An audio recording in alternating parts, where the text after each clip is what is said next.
বিশ্বকবি রবীন্দ্রনাথ ঠাকুরের আমি। আমারই চেতনার রঙে পান্না হলো সবুজ, টুনি উঠল রাঙা হয়ে। আমি চোখ মেললুম আকাশে, জ্বলে উঠল আলো পূবে পশ্চিমে। গোলাপের দিকে চেয়ে বললুম, সুন্দর সুন্দর হলো সে। তুমি বলবে, এ যে তত্ত্ব কথা, এ কবির বাণী নয়। আমি বলবো, এ সত্য, তাই এ কাব্য। এ আমার অহংকার, অহংকার সমস্ত মানুষের হয়ে। মানুষের অহংকার পটেই বিশ্বকর্মার বিশ্বশিল্প। তত্ত্বজ্ঞানে জপ করছেন নিঃশ্বাসে প্রশ্বাসে।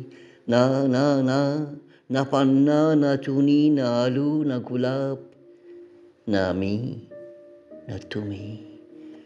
ওদিকে অসীম যিনি, তিনি স্বয়ং করেছেন সাধনা। মানুষের সীমানায় তাকেই বলে আমি। সে আমের গহনে আলো আঁধারের ঘটল সঙ্গম।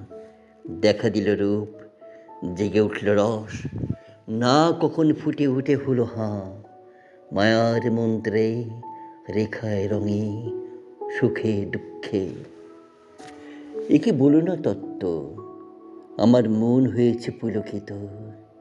বিশ্ব আমের রচনার আসরে হাতে নিয়ে তুলি, পাত্রে নিয়ে রং।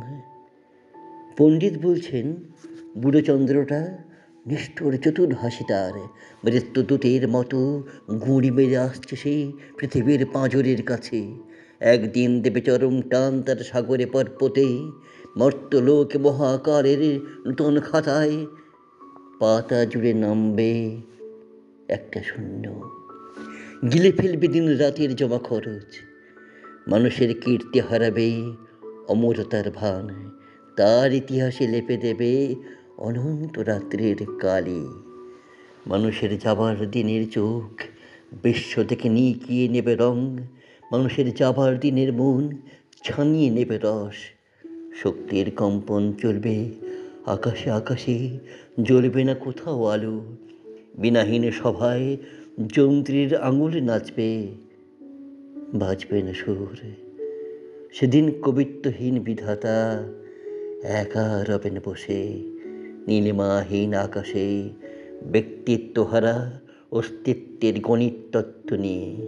তখন বিরাট বিশ্বভুবনে, দূরে দূরান্তে, অনন্ত অসংখ্য লোকে লোকান্তরে এ বাণী ধ্বনিত হবে না কোনোখানে, তুমি সুন্দর, আমি ভালোবাসি।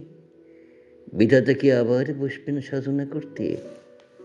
যুগ যুগান্তর ধরে প্রলয় সন্ধ্যায় জপ করবেন, কথা কও, কথা কও। বলবেন, বলো তুমি সুন্দর। বলবেন, বলো আমি ভালোবাসি।